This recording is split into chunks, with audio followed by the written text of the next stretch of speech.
welcome back to my channel, Fictional Latitude. I'm Deborah. Hope you're well. Hope you're enjoying your reading. Today I'm going to have a look at the New York Times best 100 books of the 21st century so far. That's a short title, isn't it? They released it at the weekend, just gone.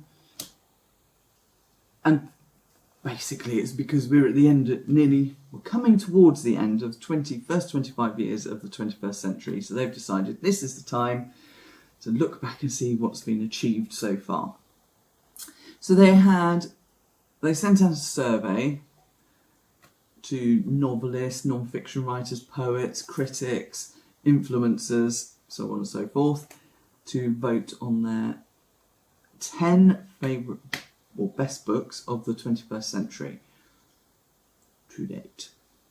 And there were 503 that came back in the end, and they include people like Stephen King, James Patterson,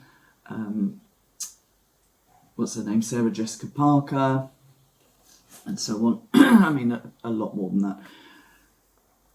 And I have to say, because it's quite a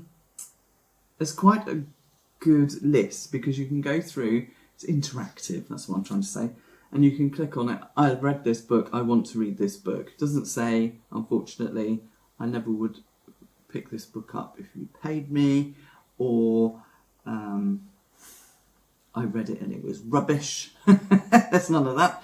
But yeah, so you can, and then you can create your I want to read and I have read. And if you've follow me on Instagram, then you will have seen that I've put mine up there, and I have a paltry 8 of the 100 that I have read. Though I am pleased to say that 2 of them are in the top 10. In fact, 2 of them are in the top 3. But yeah. And I think part of the reason for that, I'm making excuses for myself now, is that I am still chugging my way through the 20th century a lot of the time. And of course, for the last 15 years I've been in Spain, and getting books cheaply has not been easy, particularly since Brexit. I keep bringing this up, but it's a fact. So there were a few that were rather weird, as in they were missed off the list, and I thought that was a bit strange. One was A Little Life by Hanya Yana. Oh God, I've always got the name wrong. Hang on, I need to look at my notes.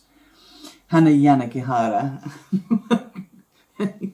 anything with more than 2 syllables on, which divisive. Okay, it's been made into a play, etc., etc. But I think you could probably put that up there. One book, non-fiction book that came up a lot in the authors was Seabiscuit, and yet that didn't make it onto the list.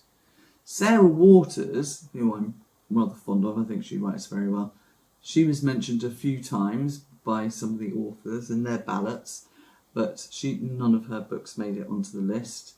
And the same with Con Tobin from Ireland.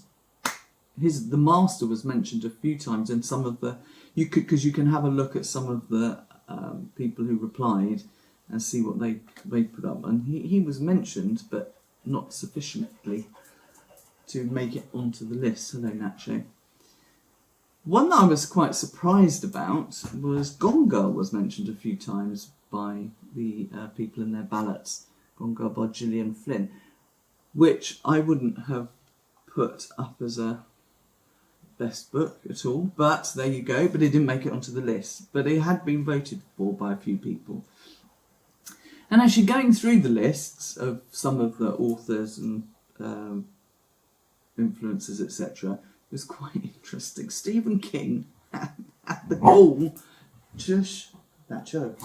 Don't start fighting, excuse me, don't start fighting over a little bit of bone. Right, Bally doesn't have it anyway. Do you want it, Nacho?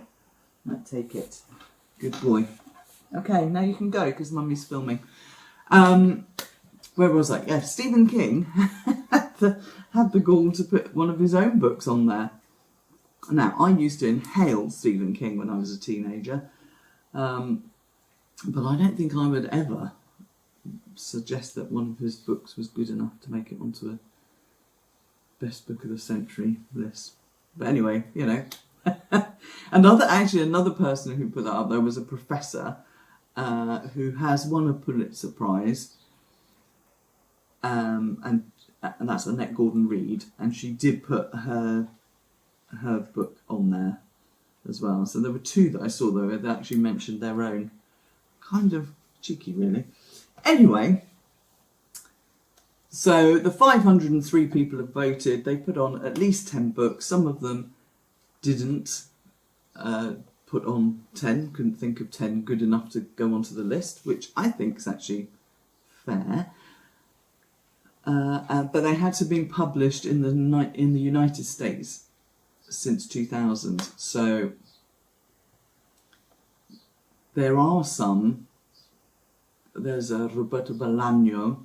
I think one of his books, which is on the list, on the full list, was published pre the 21st century, but the translated version was afterwards. So that's made it on. So anyway, it was for those in English, whether they were translated or originally written. So let's go. I'm not going to go through the whole 100. You'll be glad to know. I'm just going to do the top 10. And I'll put a link to the New York Times list below so that you can go off and have a look yourself if you haven't done already. And I would be interested to know what your thoughts are on the top 10, the top 100, how many you've read. I'm pretty sure it'll be more than my 8, and which ones you want to read as well. So, no further ado, let's get stuck in. At number 10, we have Gilead by Marilynne Robinson. Gilead is a fictional town in Iowa where two families live, and Gilead is also mentioned in the book of Jeremiah in the Bible as a place where there may or may not be healing. And she looks at moral fervour, religious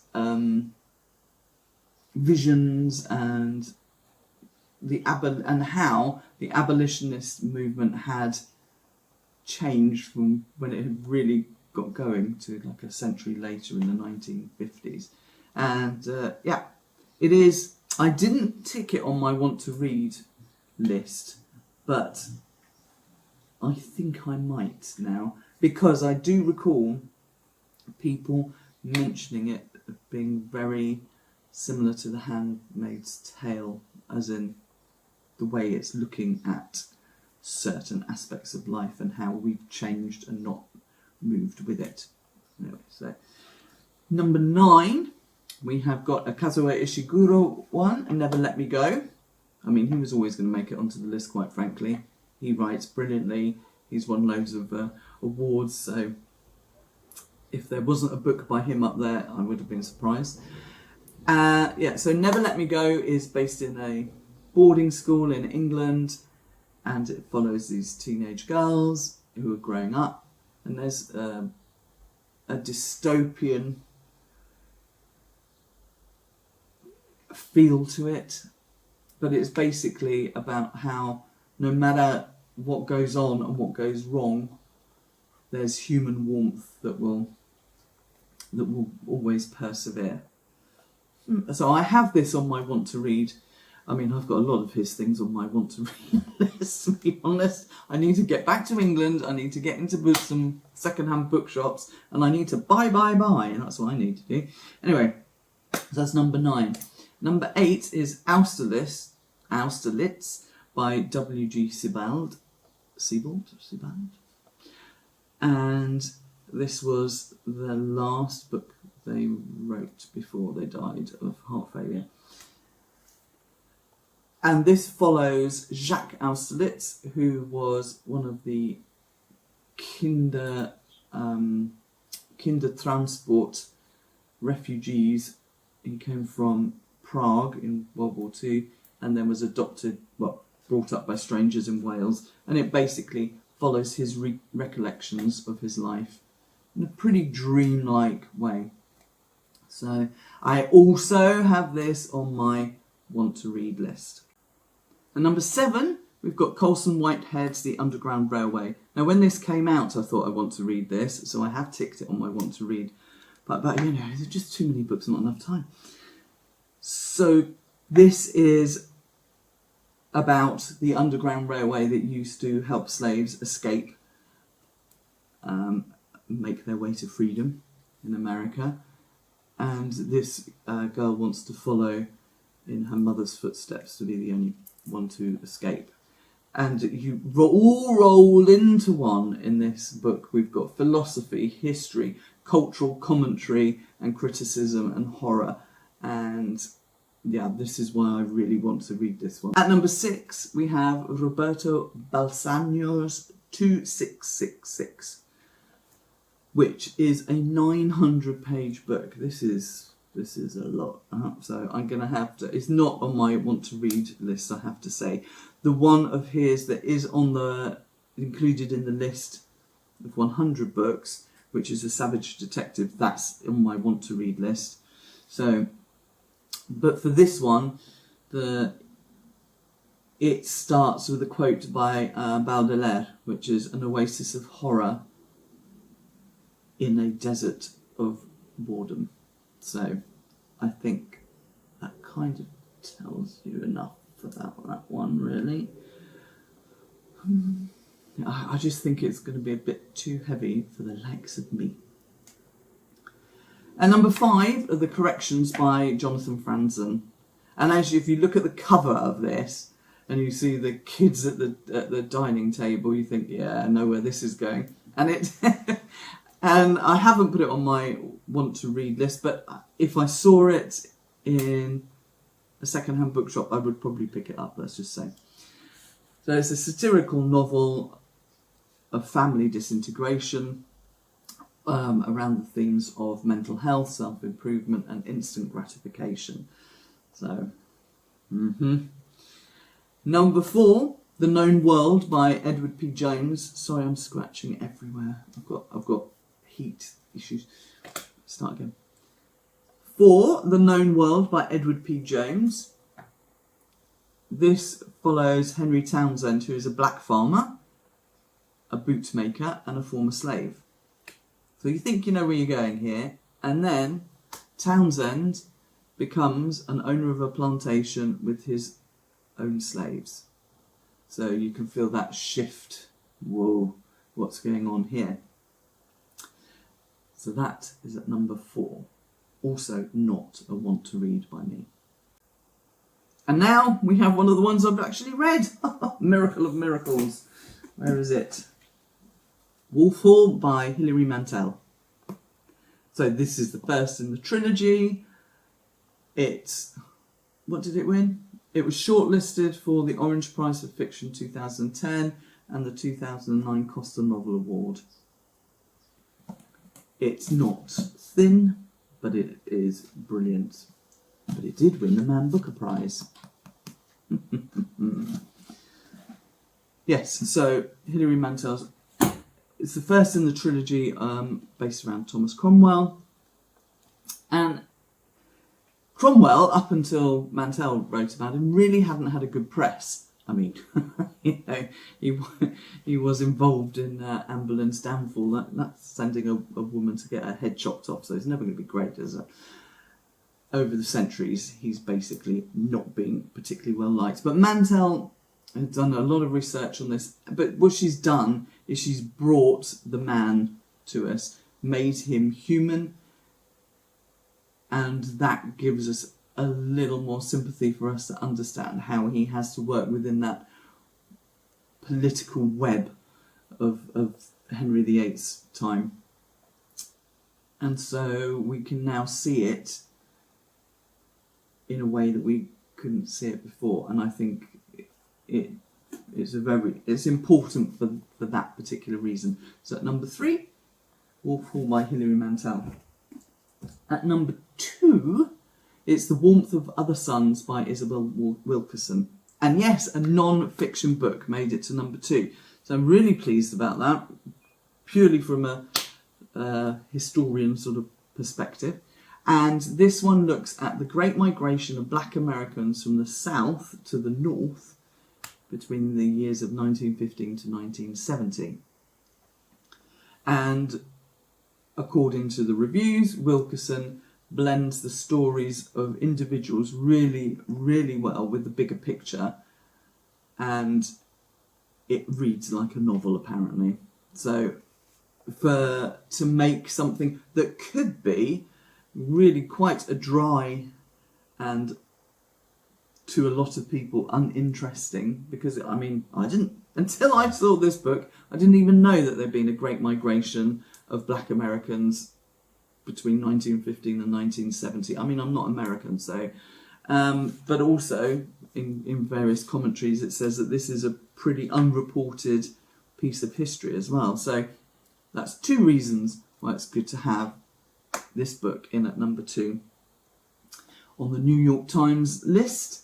And at number 1, and I am surprised, but still, is My Brilliant Friend by Elena Ferrante. Based in Naples, it's the first of her Neapolitan quartet of books. I have not long finished reading it. It was my second attempt at getting going, and it is very well written. I mean, it is. It's incredibly well written, and she manages to pull in a lot of subjects like politics, and you know, this is southern Italy, so there's a heck of a lot of politics in Italy, for goodness sake. Politics and gender and art and class and fate and so on, into a novel without you feeling that you're being told about politics, fate, art, class, gender, etc. I mean, it is very good. Whether I would have put that at number 1, I don't know, but that's how it got voted. So, hurrah for Elena Ferrante. Now, books that I think should have made it onto the list, not necessarily in the top 10, not necessarily in the top 20 even, but certainly should be within the top 100. I am going to say we have, this just sneaks in, it's The Shadow of the Wind by Carlos Ruiz Zafon, which I think was written in 2001, 2000, one of the two.